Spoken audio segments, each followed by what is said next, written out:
So let's just call it what it is.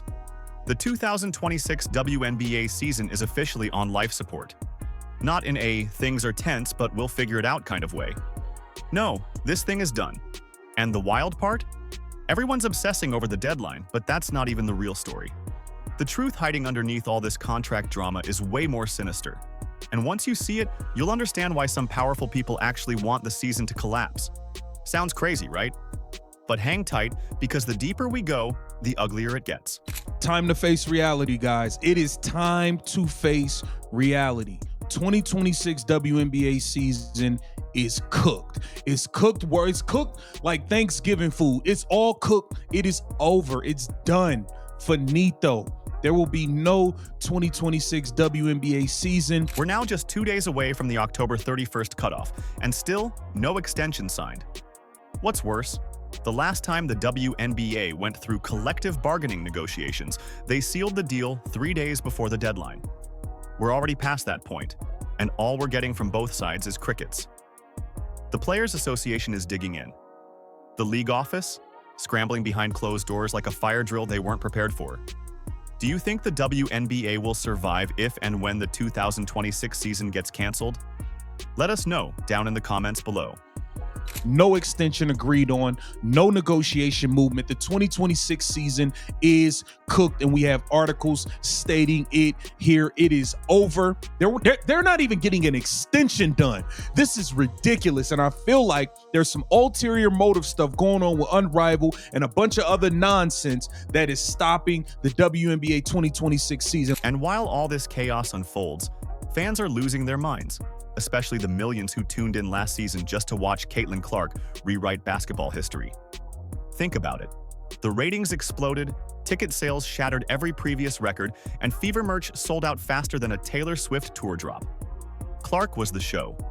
She single-handedly turned the WNBA into must-watch TV. But now, all that momentum, all that excitement could evaporate overnight. And here's where it gets dark. Because there are actually people behind the curtain who benefit if the 2026 season doesn't happen. I'm not exaggerating. Follow the breadcrumbs, and it becomes painfully clear. Let's head to Carly Bell's Twitter. Shout out to her. She said, could have almost guaranteed that the CBA wouldn't be resolved by October 31st. I think we all pretty much could agree on that. However, with the recent public jabs from both the W and the Players Association, an extension could now not happen. It could not. It's not happening, you guys. In my opinion, I think it'd be foolish to not sign an extension, but I understand what the power of not signing one can do. Listen, the ladies in the PA and Unrivaled, Bree Stewart, Nafisa Collier, and all of them, they are feeling like they can hold the W's feet to the fire and force their hand to give them what they want. Carly Bell, a well-connected WNBA insider, dropped a bombshell on Twitter.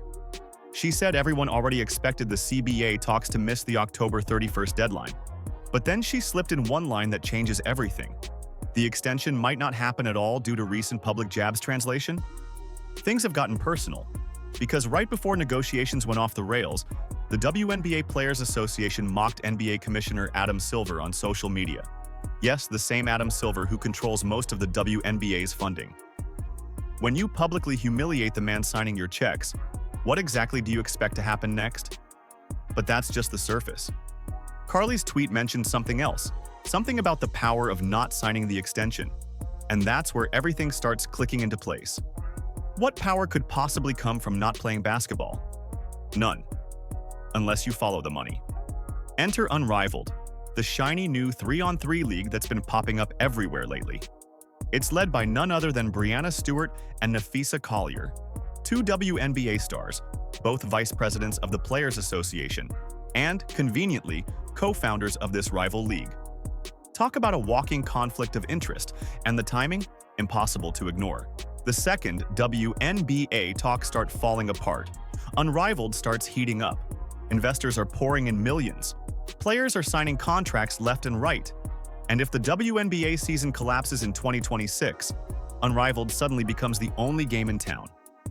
No season, no extension is better for Unrivaled because that's where all the players are going to be. You already know that players have already agreed to contracts with Project B. That's already out there. They've already been in negotiations and signed WNBA players. This is happening. The WNBA players don't feel like they need to sign an extension or they need to have a season unless the W is going to give them every single thing they want. They want to be able to go make money in Project B. They want to be able to make their money in Unrivaled, and they want to be able to make their money in the WNBA. Now, let's connect the dots.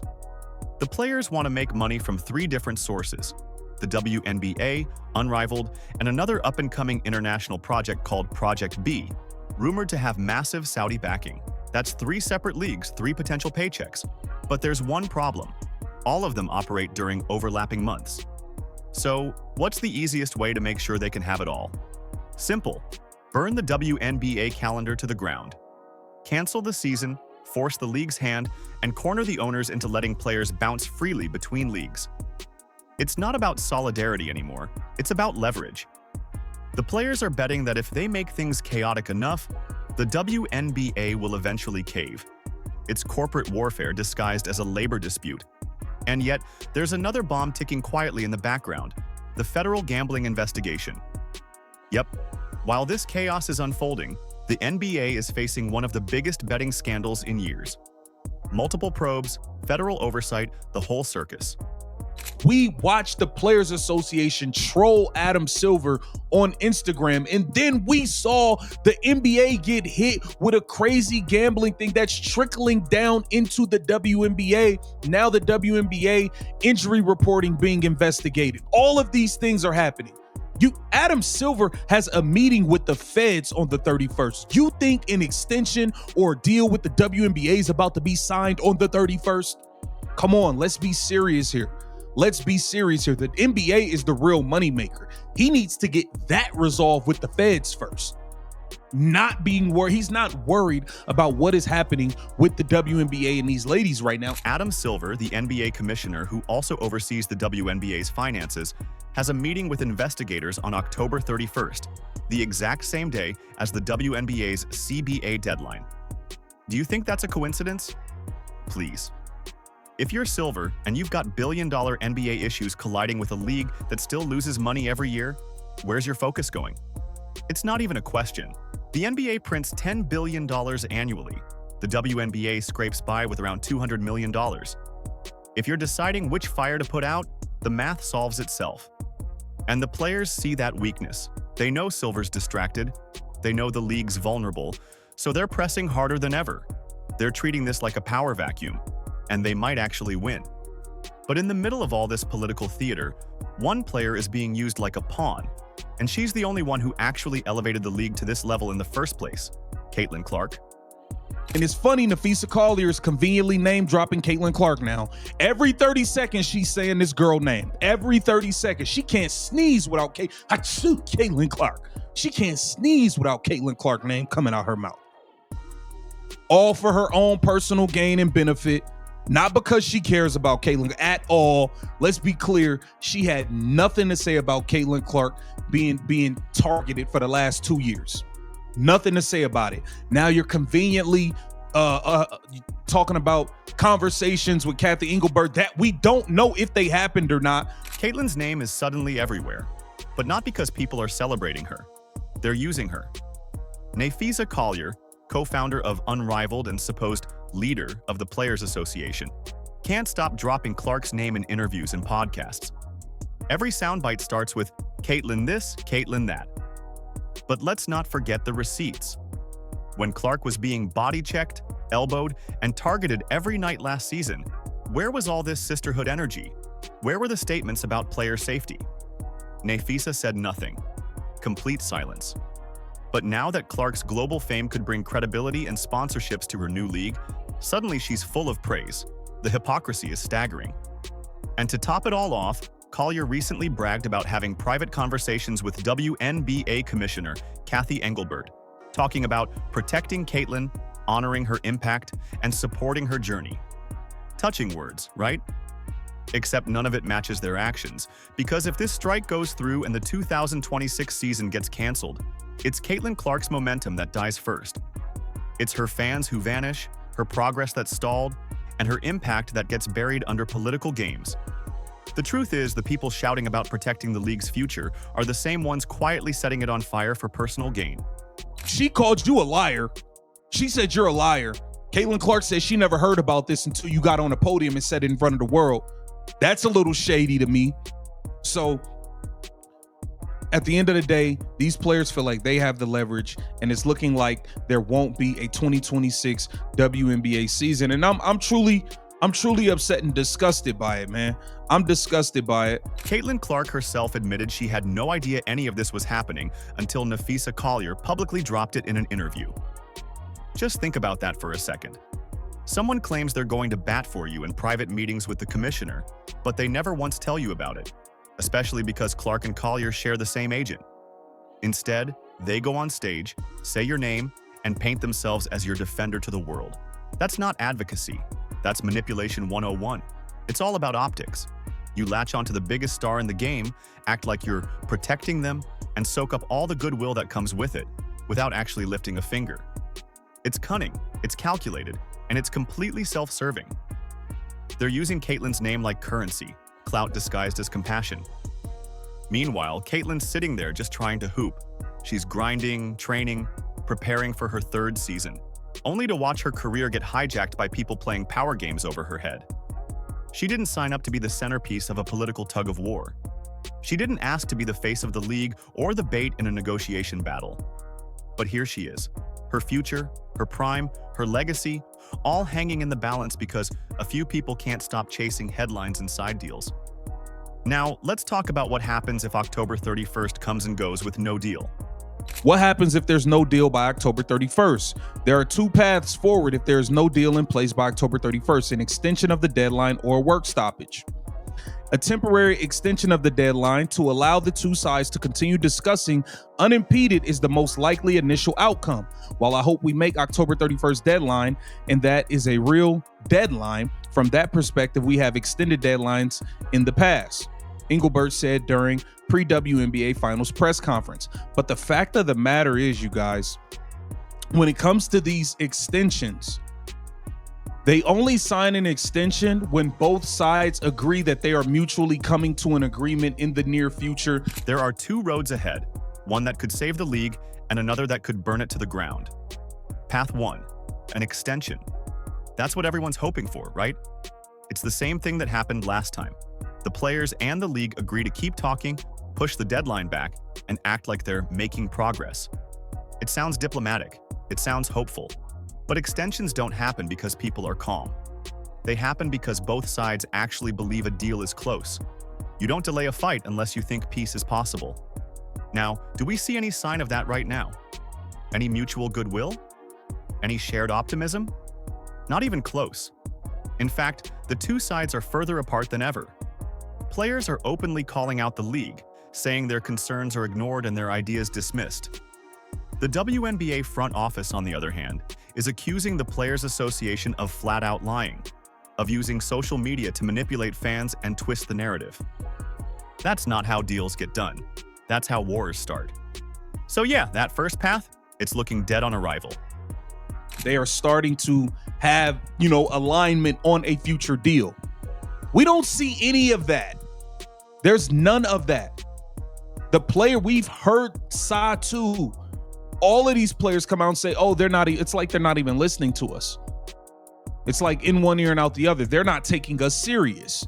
Then we heard the W say, hey, the WNBPA are lying to the people. They're lying about the negotiations. They're trying to get public perception on their side. Which brings us to path 2, the dreaded status quo period. That's the limbo where the old deal expires, but nobody officially strikes or locks anyone out yet.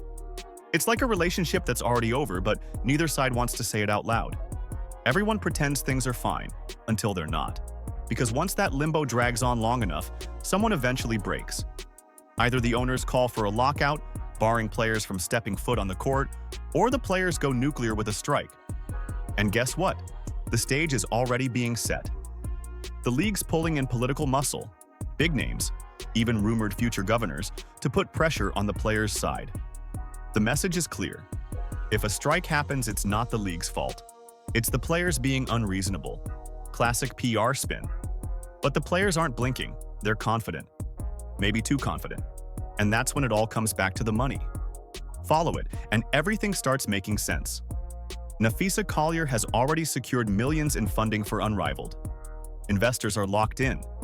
Contracts are signed. Promises have been made. That means she's not just playing basketball anymore. She's managing a business empire. So imagine this. You convince your backers to throw $20 million at your vision, promising them returns and media buzz, and then you turn around and say, actually, I'm going to focus on the WNBA this season. You'd get sued so fast your head would spin. You know, I think it's mighty convenient that all of a sudden, Napheesa Collier is name dropping Caitlin Clark every 13 seconds. Every 13 seconds, she's saying her name.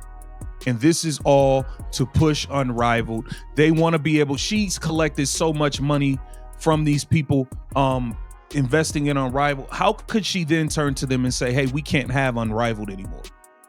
If I just gave you $20 million for Unrivaled, I'd be damned if you come tell me there ain't gonna be no Unrivaled no more. And you ain't playing it. You've lost your mind. Napheesa Collier, I don't believe none of these people. I think it's some shady stuff going on. And I still stand on the side. Kathy Engelberts needs to be fired immediately. So, to protect her investment and her image, Unrivaled has to win. It has to be the main attraction, not the side hustle. And what's the easiest way to ensure that happens? Eliminate the competition. No WNBA season means every spotlight, every endorsement, and every dollar flows toward Unrivaled. This isn't about equality or progress anymore. It's about consolidating power. And the saddest part? They're willing to take the entire women's basketball ecosystem down with them to do it. And the timing couldn't be worse. The WNBA was finally having its moment. After 25 years of financial struggle and lukewarm interest, the league was thriving. The 2024 season was a breakthrough. Ratings hit all-time highs. Attendance was up in every city. Corporate sponsors were flooding in. For the first time ever, it felt like women's basketball had crossed into mainstream relevance. And what triggered that momentum? One name, Caitlin Clark. She's not just a star, she's the reason casual fans started tuning in. She turned sleepy regular season games into must-watch events. She filled arenas that hadn't sold out in decades. She made little girls across America pick up basketballs for the first time. She inspired viral highlights, sold jerseys by the truckload, and dragged the entire league into the national conversation. And now, that entire movement is hanging by a thread because of greed and ego. Because people who owe their newfound relevance to Caitlin Clark are too busy fighting over money she helped generate. They're ready to throw away everything she built, just to prove a point. The owners want to have a season. The players feel like they have other options. And it benefits, they feel like they have the leverage to say, hey, until you guys give us everything we want, we're not doing it. You want to know what's really tragic? Caitlin hasn't said a single negative thing through all of this. No cryptic posts, no digs at leadership, no diva behavior. She's stayed classy, focused, and professional. Everything you'd want from the face of your league. She's in the gym working, smiling with fans, doing her job, while the people above her burn her momentum to the ground. And when you step back, it's impossible not to see the irony. The WNBA spent decades begging for someone like Caitlin Clark, a transcendent player who could bridge the gap between women's sports and mainstream culture. They finally got her, and now they're on the verge of losing her because they can't stop infighting long enough to realize what she's worth.